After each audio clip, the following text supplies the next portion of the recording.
A PDF file can consist of one or more pages, text, graphics, and video, as well as forms and other interactive elements. Acrobat provides extensive capabilities for working and interacting with the contents of a PDF file.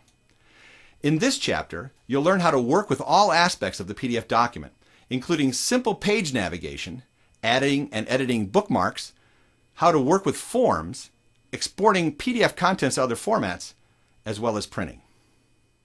PDF files can contain multiple pages, even multiple documents. Within each PDF file, the pages can be of differing sizes and orientations. For example, you could store a business card, letterhead, and envelope in one file. But no matter what page sizes or orientations are stored within a document, Acrobat makes it easy to navigate from page to page and find the information you need. To get the most out of this lesson, open navigate.pdf from the Chapter 2 folder.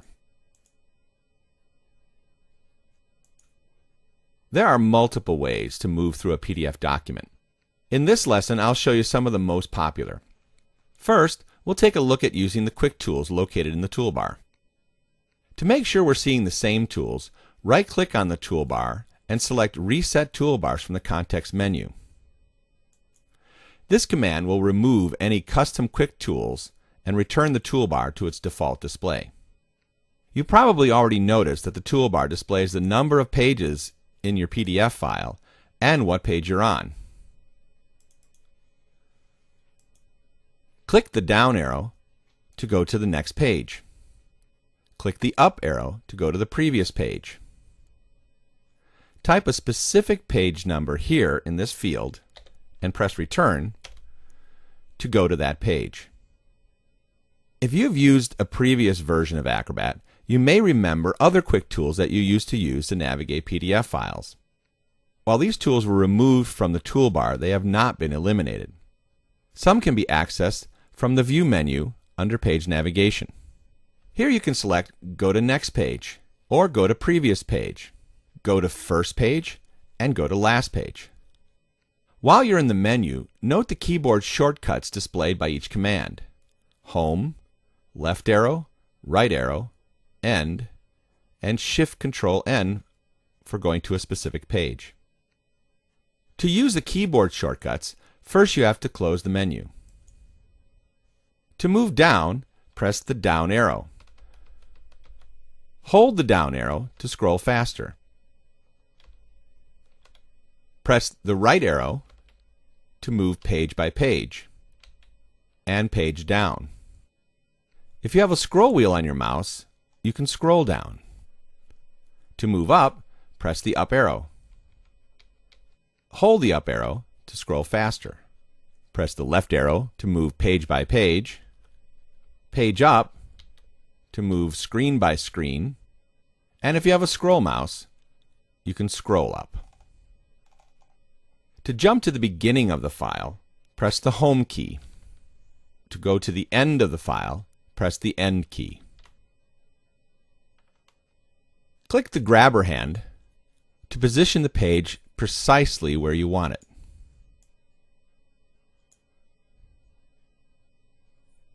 To zoom in, press the plus sign. To zoom out, press the minus sign. While you're zoomed in, the grabber hand allows you to move the page left and right as well. Use the pop-up menu to select a specific zoom factor, or type in your own. The maximum amount of zoom is 6,400%. The minimum, 10%. You can also choose actual size, zoom to the page level, fit the width, and fit the visible. There are also two more quick tools to display the width of the document as well as the height of the document. Zooming can also be accomplished by using keyboard shortcuts. Hold Control on Windows or Command on the Macintosh and press the plus sign to zoom in. Hold Control on Windows or Command on the Macintosh and press minus to zoom out. You can also add other quick navigation tools by right-clicking on the toolbar and selecting them from the context menus. Choose the first page icon to add this tool to the toolbar. Add last page to add this icon. Now with a single click, you can jump to the beginning of the document or to the end of the document. Sometimes you're looking for a specific page or content. You don't know what the page number is, but you do know what it looks like. The Page Thumbnails navigation pane provides miniature versions of each page so that you can scroll through the document more quickly to find what you're looking for. To move through the panel, simply drag the scroll bar up and down, or use your scroll mouse to scroll down or up through the document. To move to a specific page, simply click on it. But that's not all page thumbnails can do. In addition to the ability to jump from one page to another, thumbnails also provide a quick way to control page zoom and focus. To zoom in, grab the control handle here and drag it up and to the left. The zoom window appears on our page thumbnail, and the document window reflects the amount of zoom you just created. You can also select the zoom window with the mouse and drag it around the page thumbnail to view various aspects of your page. To zoom out, simply grab the control handle and drag the handle back out to the right.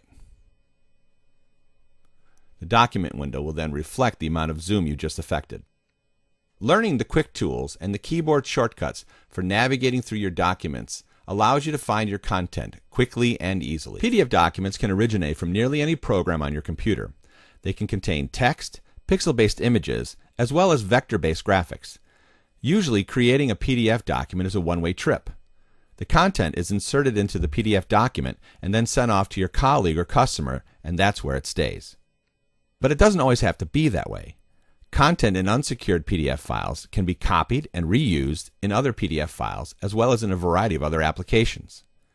For this lesson, you can use any unsecured PDF document that contains text and graphics, or open the file copyandpaste.pdf from the Chapter 2 folder.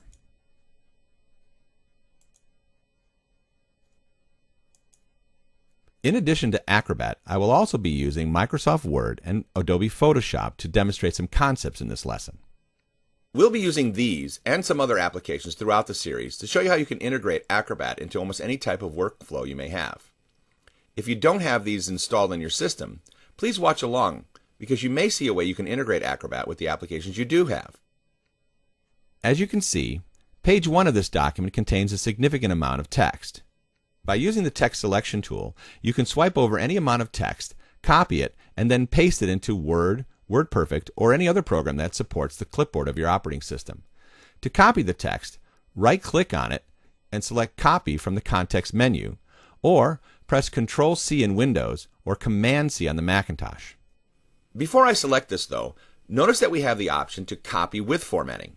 That can come in handy depending on what you're trying to copy and paste. For now, though, I'll just choose Copy. You can switch over to Word now and paste the text. But beware of this method if you want to reuse or reflow significant portions of a PDF document. Text that's copied and pasted in this way can contain paragraph breaks at each line ending, like this.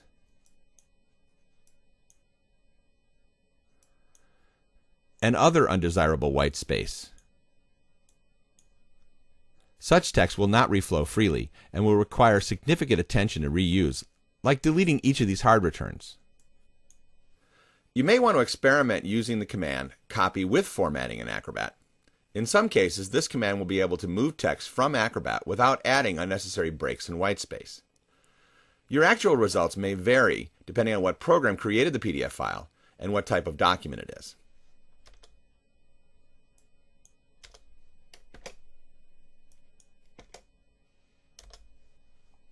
Later in this chapter, we'll explore a better way to reuse the contents of PDF documents by saving them to specific computer formats. Like text, graphics and images can also be copied from a PDF document and pasted into other programs. And, as with text, the results can be mixed. For example, let's go back to Acrobat and check out the pie chart on page 3. This vector-based graphic was created in PowerPoint and consists of geometric shapes that can be scaled to almost any size and yet still print at high resolution on any printer. If you didn't have the original document, you may want to reuse the chart from this file in a different program, and you could almost get away with it. By using the same text tool as we did earlier, we can select this pie chart and copy and then paste it into another program like Word. To select the pie chart properly, use the text tool to draw a marquee selection around the pie chart, making sure that you not only select the pie chart itself, but also its drop shadow. Then you can right-click and copy the pie chart, switch over to Word, and paste it into a new document. When the pie chart appears, you may notice that the graphic didn't stay together as one object. In this case, the labels were pasted as separate text elements. Since Acrobat and Word deal with text and graphics in different ways, these elements have to be converted on the clipboard to be compatible with the other program. Unfortunately, the result is a generic vector graphic that may not be usable at all. Pixel-based graphics fare slightly better when copied from a PDF document. Let's switch back to Acrobat and take a look at the next slide. Acrobat can store all types of images from low to extremely high quality. It even supports layered images with transparency settings and masks. But not all of these attributes will survive the journey through the clipboard. Layers and other high-level functions are discarded, but transparency can be preserved as well as much of the image quality. To select an image, you can simply click on it with the text tool. Acrobat selects the entire image. You can copy it and take it to Word and paste it into a new file.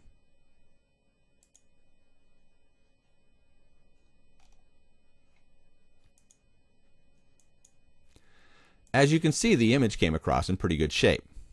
But this isn't always the case with pixel-based images. If we return to Acrobat and check out the grapes on page 2, when we copy and paste this image, we'll get a completely different result.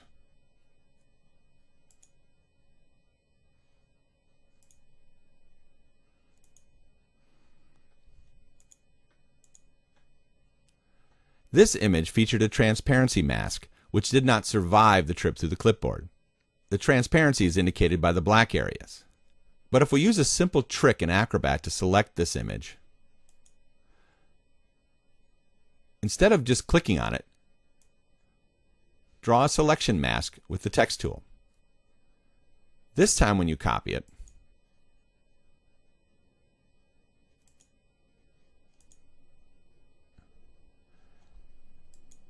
and paste it into a new file,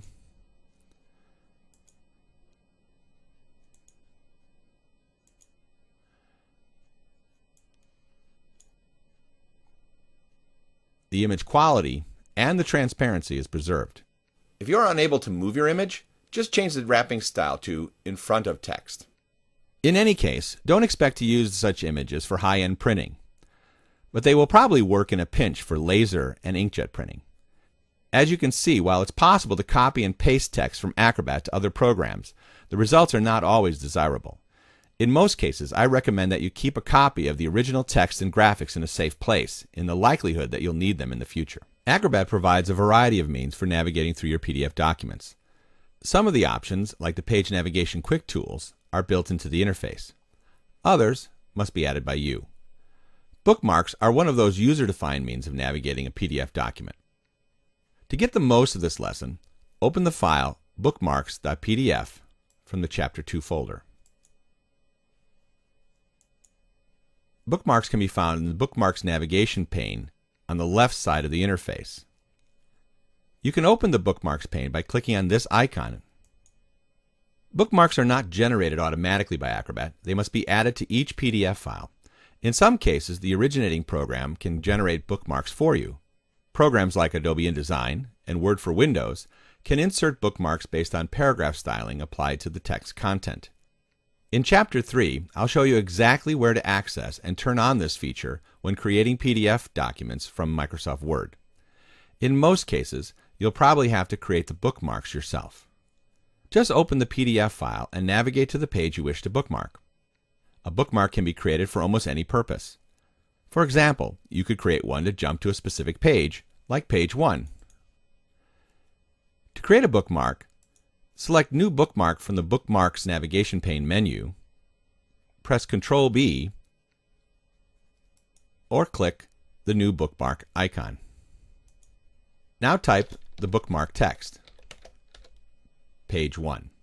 When you're done, press Return. That's it. The bookmark remembers not only the page location, but also the zoom factor.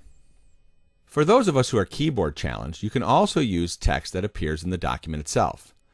Just click the text selection tool, swipe over the text, and press the New Bookmark icon. It automatically adds a bookmark using the text that's selected. When you're done, press Return. Now, navigate through the document and add bookmarks for all the important sections of the document. Remember to position the screen exactly the way you want it to appear when you create your bookmark.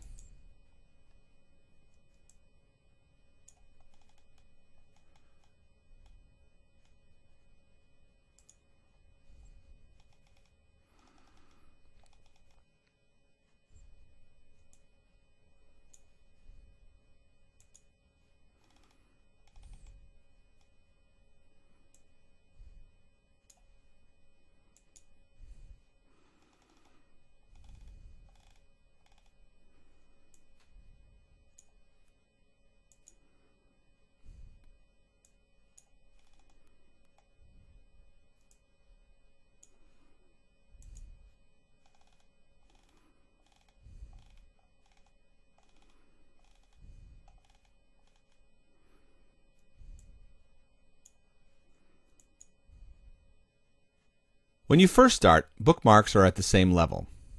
But Acrobat allows you to organize the bookmarks to create a hierarchy or an outline structure. Bookmarks can be reordered simply by dragging them to a new position.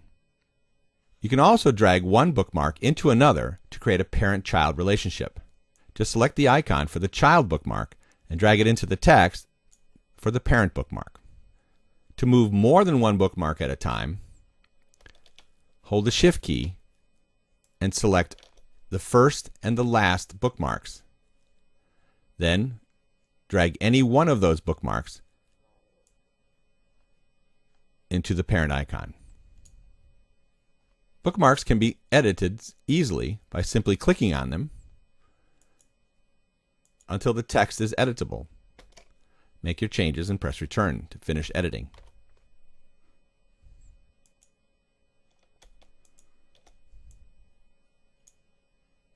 Acrobat remembers not only the page location, but also the zoom factor associated with each bookmark. It's easy to change the destination of a bookmark. Let's say for the bookmark appendices, we want to show the full page. Simply navigate to the page for the bookmark, change the zoom factor to match your desire, and then right-click on the bookmark and select Set Destination. When you click OK, the destination has been changed. As easy as it is to create a bookmark, deleting them is just as simple. Just right-click on the bookmark you wish to delete and choose Delete from the context menu. When you're finished creating bookmarks, don't forget to save the file, or you'll have to start all over from scratch. One of the most powerful features of the PDF format is the capability of creating interactive forms for collecting data. PDF forms can be sent out by email or hosted on the internet to conduct surveys, sell products, or get feedback from coworkers, customers, or even your friends and family. But best of all, Acrobat provides the means not only to create the form, but also to collect and codify the data. We'll show you how to create forms later in this training. For now, let's just explore some of the common features available to PDF forms. Open the file fillinform.pdf from the Chapter 2 folder. Like this one, forms can contain text fields, pop-up menus, checkboxes, and radio buttons, as well as buttons that can submit, print, and reset the form. To enter data in a text field, simply click in a text field and type. You can then click on the next field or press the Tab key to navigate between fields. Pop-up menus allow you to provide multiple selections without taking up a lot of space in the form. Radio buttons and checkboxes can be activated by clicking on them. A checkbox differs from a radio button in that you can shut it off or turn it on, while a radio button, once selected, can only be changed by selecting another radio button in the same group. If I try to select this radio button a second time, it won't deselect. Acrobat provides the ability to designate certain fields as required and will prevent you from submitting the form until they are filled out. A required field is usually outlined in red, like these. If I try to submit the questionnaire, a warning dialog will appear. The user can then complete the form before submitting it. When you click the Submit button, Acrobat can save the data on the computer or actually send it back to you by email or through acrobat.com.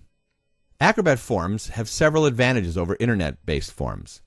For example, a PDF form can be based on the exact design of an existing paper form, which allows you to provide a consistent experience for your customers. One familiar agency that takes full advantage of that feature is the IRS. All their tax documents and forms have been available in PDF format for years. PDF forms can also be filled out offline when you aren't connected to the internet. You can actually save the form with your data and complete it later. And another advantage over internet-based forms is that it's easy to attach a PDF form to an email and send it to just a handful of people. If you haven't been using PDF forms up till now, you'll definitely want to check out the chapter on creating PDF forms later in this training. One of the most helpful features of the PDF format is that text remains accessible. You're able to search the contents of documents for specific terms and phrases. But that's not all. Acrobat has the ability to search not only open documents, but also any PDF files stored on your computer or those accessible on your network. For this lesson, open the file searching.pdf from the Chapter 2 folder. To search an open PDF file, select the Find command in the Edit menu, or press Ctrl F in Windows or Command F on the Macintosh. Type the word or phrase you wish to find in the search field and press Return.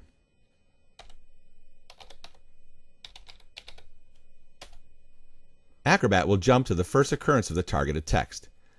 Click the arrows next to the search field to jump to other occurrences of the word or phrase. Continue to click the arrows until you find the exact content you're looking for, or until Acrobat doesn't find any more. That's when a dialog box appears to tell you that Acrobat can't find any more occurrences of the term. If a simple search doesn't find the word or phrases you're looking for, you can access advanced search options from this pull-down menu next to the search field. Acrobat allows you to modify the method of the search to match specific conditions like whole word, as well as allowing you to search within the bookmarks and comments inside the PDF file. If these options still don't find what you're looking for, select Full Acrobat Search. A dedicated search panel will appear on the left side of the screen. If the panel overlaps or obscures any part of the document window, click the Arrange Windows button here. The search panel provides a host of additional options to modify the search parameters. For example, you could continue to search in the current document or look inside of all PDF documents within a folder of your computer or network. If this still isn't enough to find what you're looking for, choose Show More options at the bottom of the panel. To activate some of the more advanced features, you need to choose a folder location. Let's browse and select the Chapter 2 folder in the project files.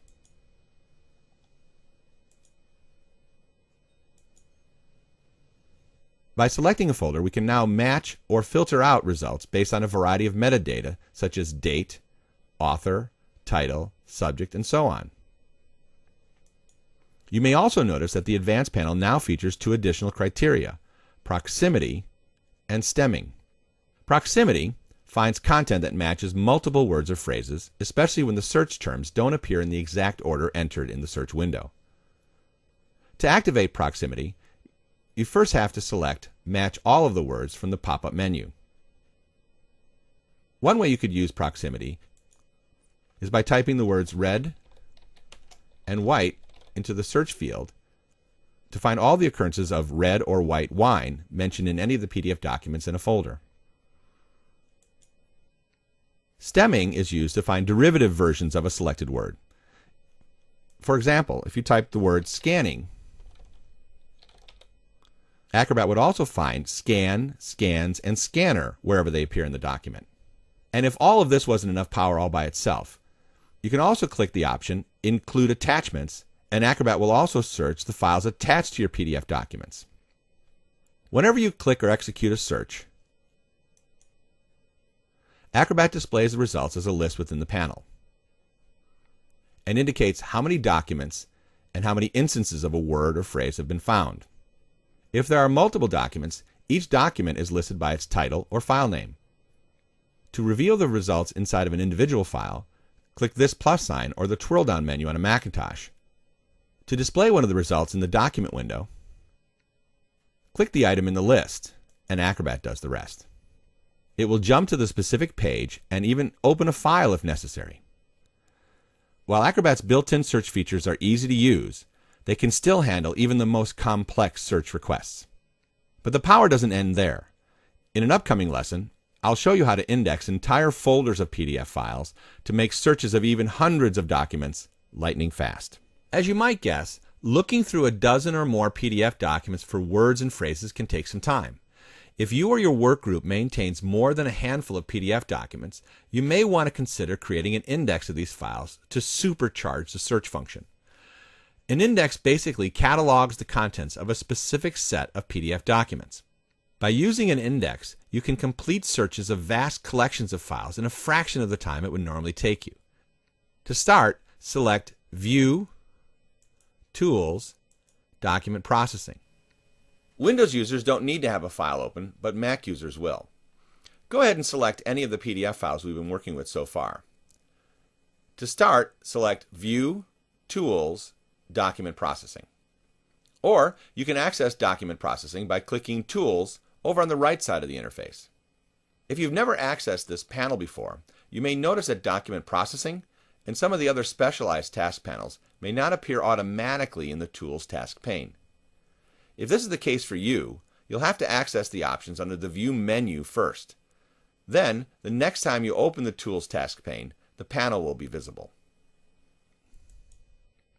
Document Processing is one of the options under the Tools pane that cannot be accessed in any other way. Normally, if you open the Tools pane, it will not be visible. Go ahead and select Full Text Index with Catalog. When the Catalog dialog box appears, choose New to create a new index or Open to open an existing index. Let's click the New button to create a new index. Type a title for the new index. Let's call this one Chapter 2. Before you build the index, it's a good idea to set some criteria. In most cases, your first stop will be the Options button. In this dialog box, you can specify what types of content will be included and excluded in the index. Choose this option if you want to exclude numbers from the index. Remember, this option would exclude phone numbers and prices of your products, too. If you have older version 1 PDF files laying around, choose this option. It will add unique IDs to the files to help identify them easier. Normally, Acrobat will warn you if the files included in an index have changed since the index was last updated. Choose this option if you don't want to be notified of this condition. Choose Custom Properties if your PDF documents contain specific custom metadata added by you or your colleagues.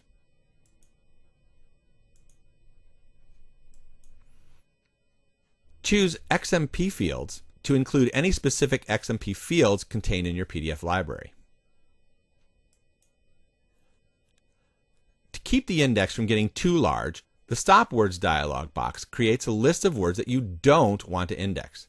This list should include words you would never look for in a search. Common words like if, and the are already excluded. Choose Structure Tags to specify which leaf element tags will be searchable in the index. Be sure to click OK to finalize any of your choices. To specify the individual directories you wish to index, click the Add button.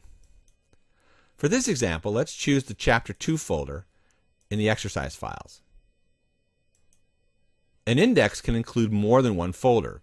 Click the button again and repeat the steps to include additional directories. Whenever a folder is selected, all subfolders are included in the index automatically. To exclude specific subdirectories so that they're not included in the index, click this button. Choose the subfolder you don't want to include and then click OK. Inside the Chapter 2 folder, we've actually included a folder called Do Not Index. Click on this folder and click OK. If you want to exclude more than one folder, repeat this step for each folder you'd like to exclude. When you've added and excluded all the folders you want, it's time to build the index. Acrobat will prompt you to save the file. To make it simpler to find, go ahead and save the file in the Chapter 2 folder. The index name will assume the title you typed earlier. If you want to change it, you can change it now. Depending on the number of files you are indexing and the speed of your computer, the building process can take several minutes. When it's done, go ahead and close the Catalog dialog box. An index is not used automatically.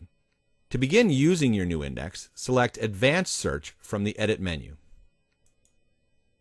Then select Show More Options at the bottom of the panel.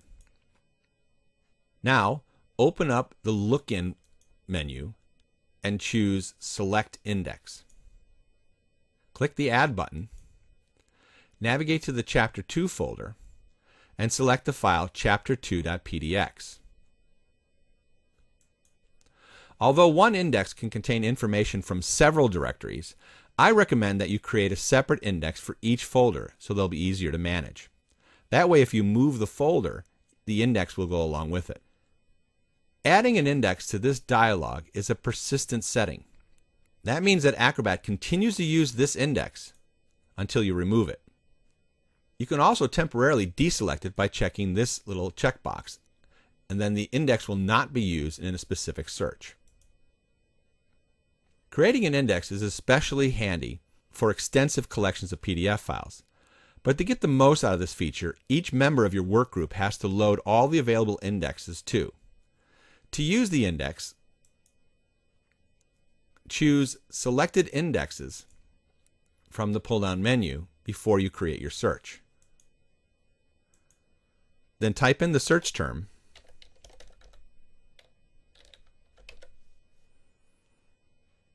and click the search button. Then you'll experience the delight of seeing your results appear almost instantly. In an ideal world, content committed to the PDF format would stay there. You'd never lose the original documents or images, and we would stay young forever. Unfortunately, none of these things is always true. But luckily, Acrobat does provide the means for exporting PDF content to other formats. In the past, trying to reuse text and graphics did not always work as desired. Methods like copy and paste work for simple things like headlines, phone numbers, even a paragraph of text or two. You could even reuse certain graphics and images, although the quality wasn't always acceptable for specific purposes. Acrobat 10 is a game changer. Adobe has worked hard to improve Acrobat's export features. I'm sure you'll be as impressed as I am. Open saveasword.pdf from the Chapter 2 folder.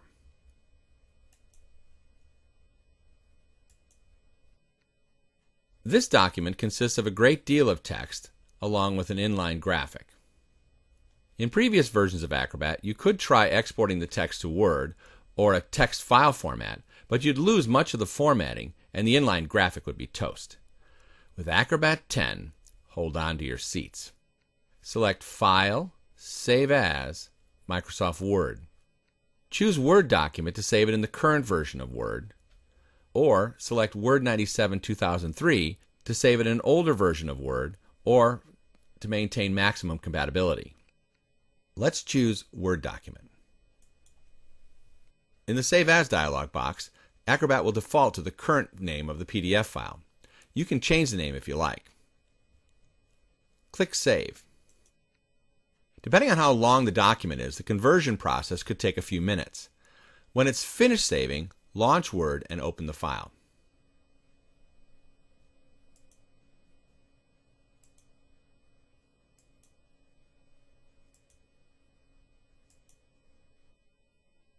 Not only has Acrobat successfully converted the original text contents, but it's also reproduced the structure and formatting of the original document too.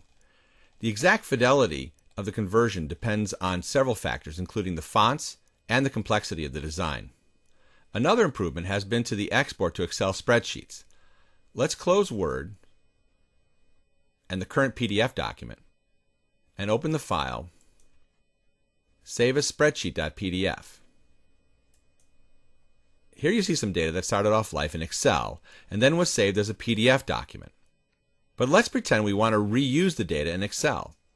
You might think you can simply select the data using the text selection tool like this, and then copy and paste it into Excel.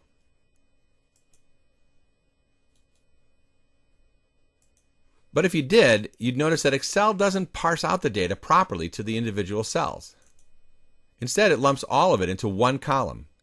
To use this data, you'd have to manually copy and paste each of the figures into its own cell at the cost of a lot of wasted time.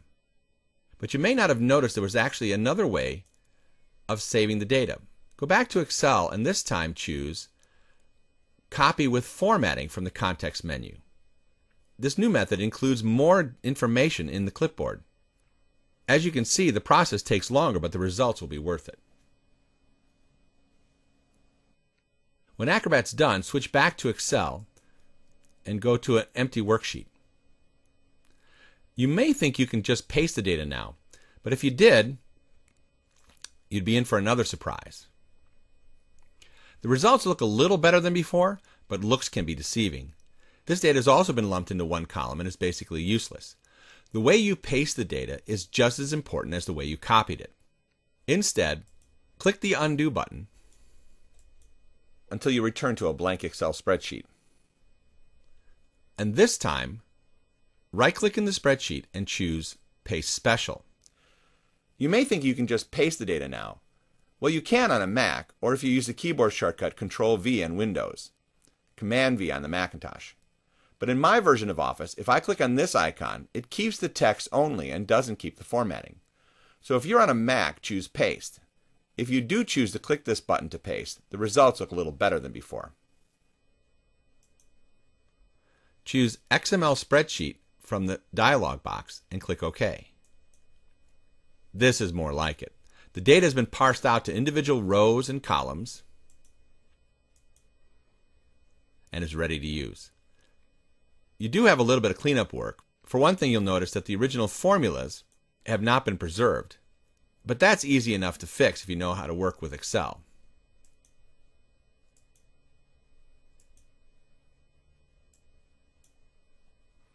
Using copy with formatting is a good start, but Acrobat actually offers a way to achieve a slightly better result using the Save As command instead. Switch back to Acrobat and choose File, Save As, Spreadsheet, Microsoft Excel Workbook. Go ahead and click Save to use the name of the PDF file. When Acrobat's done saving the data, go ahead and return to Excel and open the file.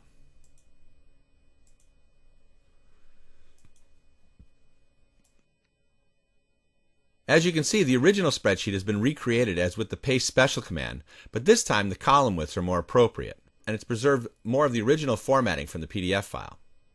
Using the Save As command may have taken a few extra clicks to accomplish, but you'll have a lot less cleanup work in the end. The conversion to Excel, like the conversion to Word, depends on a number of factors. The The larger or more complex the data is, the more problematic the conversion process will be. Go ahead and close Excel and return to Acrobat.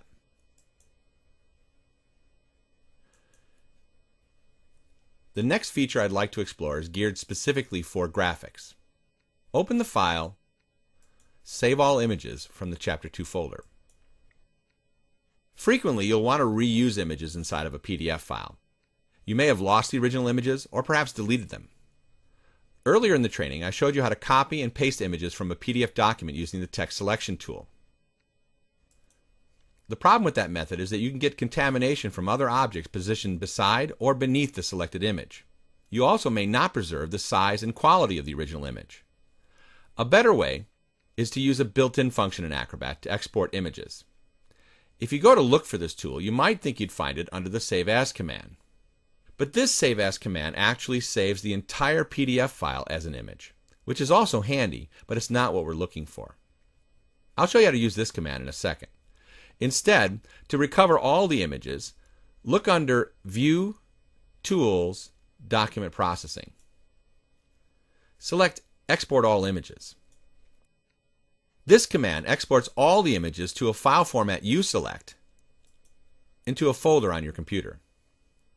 The good news is that the exported images will maintain all the quality of the original image. Select the TIFF file format and select the PIX folder to save the images in. To select specific settings in your images, click the Settings button. Here you can choose the method of compression, if any, that you'd like to use for the image, color management settings, as well as the conversion settings. Click the OK button to keep your changes, the Defaults button to return to the default settings, or Cancel to keep the settings as they are. When you're ready, click the Save button. Depending on how many images are in the file, in a few seconds or minutes, you'll have a folder of fully reusable images. This last trick was a bit of a cheat. We really didn't use the Save As command, did we? But I thought this function was one that you'd find as important and useful as I do. The last format I'd like to show you is one that I use constantly for both print and web design. That's the ability to save a PDF document as an image. This is incredibly handy whenever you need the cover of a book or magazine for a catalog, or if you want to put a graphical button on your website for someone to click to download a specific document. Instead of having a cold and impersonal text link, why not have the actual cover of the document itself? Let's pretend we're going to upload the wine brochure to our website, and we'll use the cover of the brochure as a button. Using the Save as Image feature has only two downsides. The first is that Acrobat saves every page of the document as an image. You can't just pick one specific page. If you have a 12-page brochure like this one, you'll end up with 12 images. The second downside is that the images will be saved at the full size of the original document. That's right, 8.5 by 11 inches for a letter-sized document. Luckily, these are easy problems to fix. For example, if you only want the cover of the document saved as an image, just extract the cover page from the document before you save it, like this. We'll show you how to extract pages later in the training. As for the final size, you'll want to open the image in Photoshop or another image editor to scale it to a more desirable size. Go ahead and select File, Save As, Image. Let's select JPEG. We'll name the image Brochure. To select specific quality settings, choose the Settings button and select the quality appropriate for your use. In this case, medium or high should be fine.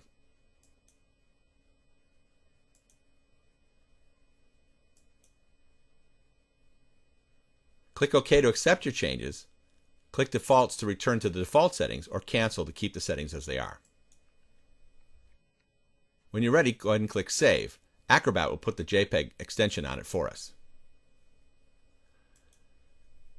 Now you can open the file in Photoshop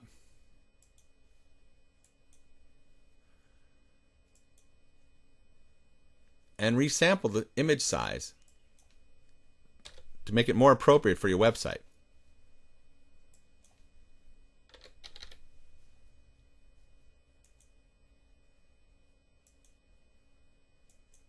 Once it's resized, you can save it and then put it into your web page layout and connect it to the hyperlink to download your document.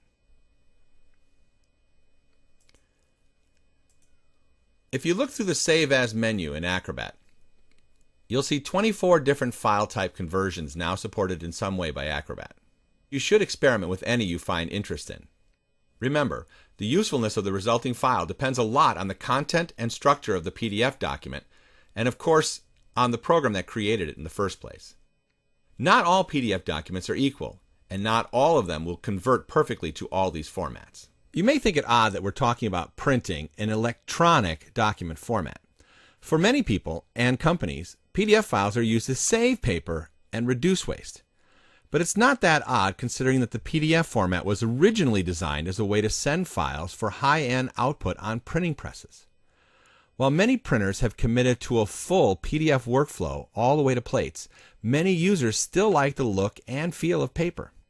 So for the foreseeable future, we will have laser and inkjet printers and paper output. And luckily, Acrobat has very powerful printing features, which other programs only look at with envy. You can use any PDF file to check out these features, but to get the most from this lesson, open the file printing.pdf from the Chapter 2 folder.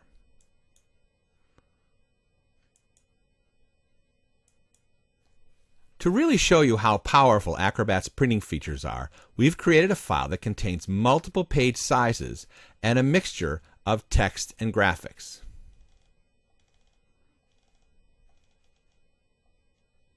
One point we should state right from the beginning is that just because you can print any PDF file, not every PDF file was meant to be printed. Today, many PDF documents are created solely to be viewed on the screen or on the internet. They contain video or animations or images designed for the low 72 pixel per inch resolution of the computer display. Most printers start at a minimum resolution of 300 dots per inch. Graphics in screen-based PDF files will look fine on the screen, but probably will print with blurry edges. It's not the fault of Acrobat.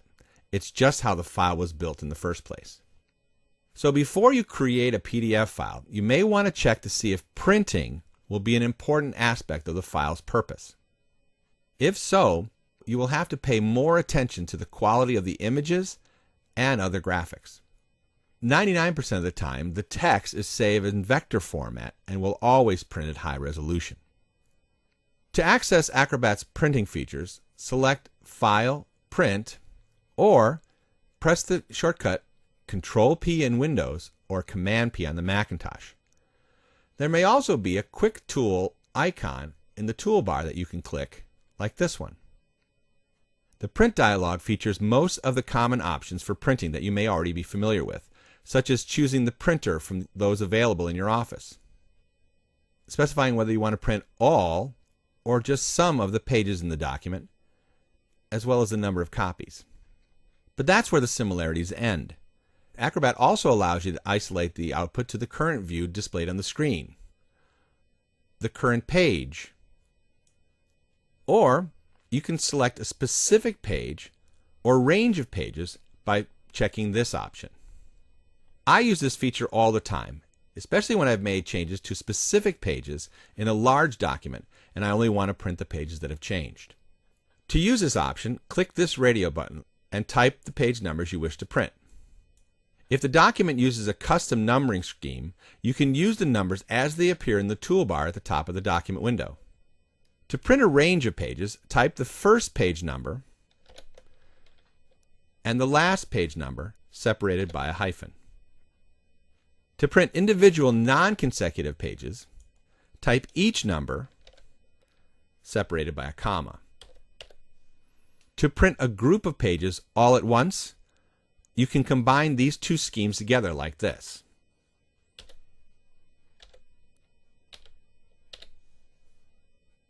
Other options available include the ability to print all the pages within a range, or just the odd or even pages. This is especially handy when you want to print a double-sided document on a printer that does not support duplex printing. First select to print the odd pages, then take the paper, flip it over, put it back in the printer, and then print the even pages. If your printer, like my inkjet printer, outputs the pages face up, choose Reverse Pages to print the pages in reverse order. That way, when it's done printing, the pages will be in the correct stacking order on top of the printer. The first time you open the print dialog, you may notice that this page scaling option is set to shrink to printable area. This is handy when you're printing large pages to a letter size printer. All the large pages will be reduced in size to fit within the printable area of the printer. But it also could cause problems when you're printing documents that have trim marks or other marks outside the edge of the page. The pages will then shrink down to fit on the available paper, but the page will not be at the correct size. Fit to printable area will allow the pages to both shrink and enlarge to maximize their size on the printable paper. That means the display ad will shrink to fit on a letter size sheet of paper, and the business card will enlarge to print on the entire 8.5 by 11 inch sheet. Tile large pages allow you to print out large documents like banners, which will use multiple pages that you can then assemble later by glue or tape. If you'd like to output a large document for archive purposes or to view the pages, choosing multiple pages per sheet allows you to gang up multiple pages on a single sheet of paper. Booklet printing allows you to create a booklet from a normal document, and then you can control whether you're going to print on both sides at once, or if your printer does not support duplex printing, you can choose to print the front sides only and then flip the paper over and print the back sides later. Typically, I'll choose none as my default print settings. I usually want my print jobs to print at 100% of their original size.